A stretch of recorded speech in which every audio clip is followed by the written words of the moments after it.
Good morning, students. Are you all doing good? Staying safe and healthy at home? Always take care of your health. Don't go outside unnecessarily and follow your revision test regularly. Okay, so from today you will be starting your test.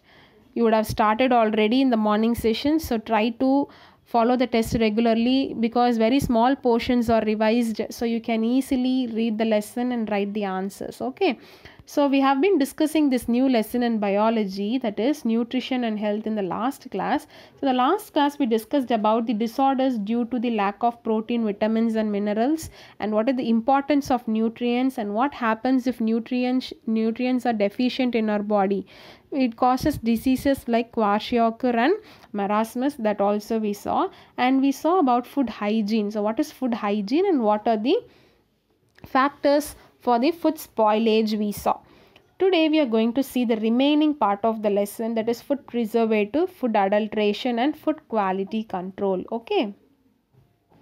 So already we have seen there are so many reasons for a food to get spoiled. So we need to preserve the food. So we need to know how it can be preserved. We have to see. So we have so many methods. First we have is drying. Okay. So imagine what your mother does in a summer season. Summer seasonல நம்ம mothers எல்லாமே என்ன பண்ணுவாங்க, ஜாஸ்தி they will try to dry the vegetables which is very common, like chilies இதெல்லாம் try பண்ணி ஒரு side டிஷ்காக prepare பண்ணுவாங்க. and they will prepare this puppets and all. நிறைய அண்ட் மேங்கோஸ் எல்லாம் ட்ரை பண்ணி வைப்பாங்க, பிரிஞ்சால்ஸ் எல்லாம் ட்ரை பண்ணி வைப்பாங்க. ஸோ இதை ட்ரை பண்ணி வைக்கும்போது you can use it for so many years actually. So drying is a process of preservation of food by the removal of water. So moisture content or வாட்டரை நம்ம remove பண்ணிட்டோம்னாலே அந்த ஃபுட்டோடைய லைஃப் ஜாஸ்தி இருக்கும். It can be done either by sun drying or vacuum drying, that is like milk பவுடர்லாம் எப்படி வந்து இது பண்ணுறாங்கன்னா vacuum drying, and cheese powders also done by that method only. Or hot air drying, that is நம்ம hot air spray பண்ணணும், like grapes and dry fruits, potato flakes எல்லாம் அப்படி தான் பண்ணிட்டு இருக்காங்க. And drying inhibits the growth of microorganisms like bacteria, yeast and molds. Next is smoking. So in the process food products like meat and fish, so this is very commonly you can see this in China and all. So the Chinese foods எல்லாமே வந்து இந்த meet எல்லாமே அவங்க நிறைய consume பண்ணுவாங்க. So they will preserve that by smoking. So they will expose the food by smoke. So அது edible-ஆன plants எடுத்துட்டு வந்து க்ரீன் பிளான்ஸை வந்து தே வில் ஃபயர். அது ஃபயர் பண்ணும்போது க்ரீன் பிளான்ஸை ஃபயர் பண்ணும்போது நிறைய ஸ்மோக் வரையும் இல்லையா. ஸோ அது வந்து ஓவர் அ பீரியட் ஆஃப் டைமுக்கு ஒரு ஹாஃப் டே, ஒன் டே, ஒரு 24 hours ஃபுல்லாக அது ஸ்மோக்லேயே விடுவாங்க. ஸோ இது என்ன ஆகும் அப்படின்னா அந்த ஸ்மோக் எல்லாமே அந்த ஃபுட்டில் போய் ஆக்குப்பை ஆகும்பொழுது இந்த ஃபுட் ஸ்பாயிலேஜ் ஸ்டாப் ஆகுது. Next is irradiation. So food irradiation is the process of exposing a food to optimum levels of ionizing radiations like X-rays. So X-rays எல்லாம் என்ன பண்ணுறாங்கன்னா அதை வந்து ஃபுட்டில் வந்து பாஸ் பண்ணும்பொழுது and gamma rays, UV rays எல்லாம் ஹார்ம்ஃபுல் பேக்டீரியாஸ் எல்லாமே டெஸ்ட்ராய் ஆகிடுது. Next is cold storage. ஒரு சில ஃபுட் எல்லாமே சன்ட்ரை பண்ணுறாங்க, ஒரு சிலதெல்லாம் கோல்டு ஸ்டோரேஜ்னால் ஃப்ரீஸ் பண்ணுறாங்க. So it is the process of storing the perishable foods, like பெரிஷபிள்னால் டெய்லி நம்ம ஃப்ரெஷ்ஷாக யூஸ் பண்ணுற foods like vegetables, fruits and fruit products, milk products, இது எல்லாமே கோல்ட் ஸ்டோரேஜ் பண்ணுறாங்க at low temperature. Preserving the food products at low temperature slows down the biological and chemical reactions and prevents its spoilage. Okay, so drying-ல நம்ம water மாலிக்யூல்ஸை remove பண்ணிடுறோம். Gold ஸ்டோரேஜில் என்ன பண்ணுறோன்னா அதில் இருக்கிற microbial activities எல்லாமே நம்ம என்ன பண்ணிடுறோம், ஃப்ரீஸ் பண்ணி ஸ்டாப் பண்ணிடுறோம். அப்போது இந்த ப்ராசஸ் ரொம்ப ஸ்லோவாக நடக்குது. Spoilage process I am saying. Next is freezing. Freezing is one of the widely used methods of food preservation. So this involves storing the food below 0 degrees Celsius. So cold storage means room temperature விட ஒரு 20, 30, 10 degrees Celsiusல store பண்ணுறது gold storage. ஃப்ரீசிங்னா 0 degree Celsiusக்கும் கீழே நம்ம store பண்ணும்பொழுது அது எல்லாமே ஐஸாக மாறிடும். So அங்கே அந்த இடத்துல மைக்ரோ ஆர்கானிசம்ஸ் க்ரோ பண்ணவே முடியாது, கெமிக்கல் ரியாக்ஷன்ஸ் எல்லாமே நின்றும். ஸோ மைக்ரோ ஆர்கானிசம்ஸ் இல்லாததுனால ஃபுட்டும் கெட்டு போகாது. So that is freezing. Next is pasteurization. So pasteurization is the process of heating treatment. அதாவது ஒரு லிக்விடை லிக்விட் ஃபுட் ப்ராடக்ட்ஸ் தான் இது நிறைய பண்ணுவாங்க. For example milk and other beverages எடுத்துக்கிட்டிங்கன்னா நிறைய to the high level of டெம்பரேச்சரில் ஹீட் பண்ணும்போது இந்த மைக்ரோ ஆர்கானிசம்ஸ் எல்லாமே கம்ப்ளீட்டாக டெஸ்ட்ராய் ஆகிடும். இப்போ மில்க் எடுத்துட்டிங்கன்னா it will B heated till 63 degree Celsius for 30 minutes heat பண்ணுவாங்க.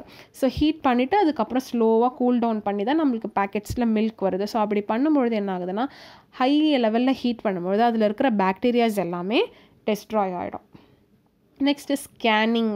ஸோ நம்ம நிறைய கேன்டு ஃபுட்ஸ் எல்லாம் பார்த்துருப்போம். நிறைய வந்து சால்ட் வாட்டரில் இல்லை brine solution that is a salt அதில் எல்லாமே இந்த ஸ்வீட்ஸ் எல்லாமே டின் குலாப் ஜாமுன்ஸ் எல்லாமே இருக்குல்ல கேன்டு ஃபுட். இந்த மெத்தடில் பார்த்தீங்க அப்படின்னா vegetables, fruits, meat and dairy products, fruit juices, some ready to eat foods எல்லாமே கேனிங் ப்ராசஸில் பண்ணுறாங்க. அங்கே என்ன பண்ணுறாங்கன்னா steamed air tight containers use பண்ணுறாங்க under pressure and they are sealed. So steamed air உள்ளே அனுப்பும்பொழுது உள்ளே ஹாட் ஏர் அனுப்பும்போது அங்கே மைக்ரோ ஆர்கானிசம்ஸ் இறந்துடும். அதை ஃபுல்லாக சீல் பண்ணிடுறதுனால வெளியில் இருக்கிற மைக்ரோ ஆர்கானிசம்ஸும் உள்ளே போக வழி இல்லை. So it is then subjected to high temperature and cooled to destroy all microbes. Next is addition of preservatives. So என்னென்ன ப்ரிசர்வேட்டிவ்ஸ் ஆட் பண்ணலாம். ஸோ இது வந்து நம்ம ப்ரிசர்விங் மெத்தட்ஸ். ஒரு சில காம்பவுண்ட்ஸ் இன்க்ரீடியன்ட்ஸை ஆட் பண்ணி நம்ம அதை ப்ரொடெக்ட் பண்ணலாம். So foods can be preserved by adding natural and synthetic preservatives. First is a natural preservative. So addition of salt. So நிறைய சால்ட் போட்டு பண்ணும்பொழுது it will be preserve. So it is one of the oldest methods of preserving food. Addition of salt removes the moisture content in the food by the process of osmosis, and this prevents the growth of bacteria and reduces the activity of microbial enzymes. Meat, fish, gooseberry, lemon and raw mangoes are preserved by salting. So நம்ம பார்த்துருப்போம் வீட்லேயே நிறைய lemon இருந்ததுன்னா your mother will quickly cut it and put salt and keep it in sun for 1 or 2 days and she will pack it, or she will make some pickles and she will keep it. So salt is also used as preservative in pickles and canned foods. And addition of sugar or honey is added as a preservative to increase the shelf life of fruits and fruit products like jams, jellies and squash. So இதெல்லாம் பார்த்தீங்கன்னா sugar content ஜாஸ்தி இருக்கும். So sugar content ஜாஸ்தி இருக்கிறதுனாலையும் shelf life ஜாஸ்தி ஆகுது.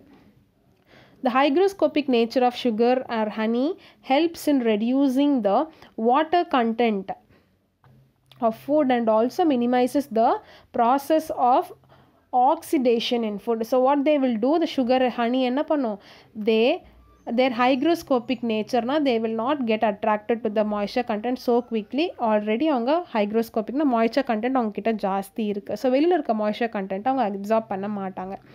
So it will reduce the oxidation of also. And addition of oil in pickles prevent the contact of air with food. Hence microorganisms cannot grow and spoil the food. So அதுவும் நம்மளுக்கு நல்லா தெரியும். Oil ஜாஸ்தி cook பண்ணும்பொழுது நம்ம oil ஜாஸ்தி போட்டு பண்ணாலே it will be preserved. Synthetic ப்ரிசர்வேட்டிவ்ஸ்னால் வேறு என்னென்ன கெமிக்கல்ஸ் ஆட் பண்ணுறோம். சிந்தசிஸ்னால் நேச்சுரல் இன்க்ரீடியன்ட்ஸ் இல்லாமல் சிந்தட்டிக்னா ஆர்டிஃபிஷியல் இன்க்ரீடியன்ட்ஸ் நம்ம லேபில் ப்ரிப்பேர் பண்ணது என்னெல்லாம் ஆட் பண்ணி ப்ரிசர்வ் பண்ணலாம். First synthetic food preservatives like sodium benzoate, okay, and citric acid, that is vinegar, sodium metabisulphate and potassium bisulphate, இது எல்லாமே சிந்தட்டிக் ப்ரிசர்வேட்டிவ். இதெல்லாம் ஆட் பண்ணுறாங்கன்னா நம்ம யூஸ் பண்ணுற sauce, jams, jellies and baked foods and ready to eat ஃபுட்ஸில் எல்லாமே இதை use பண்ணுறாங்க. These preservatives delay the microbial growth. Actually இது கெட்டு போகும், பட் ஒரு நாளில் கெட்டு போக வேண்டிய ஃபுட் 2-3 days ஆகலாம். So delayed microbial growth and keep the food safe for long duration. Is it clear? Next is food adulteration. So food adulteration means what? Addition of other substances, okay, to increase the composition and quality.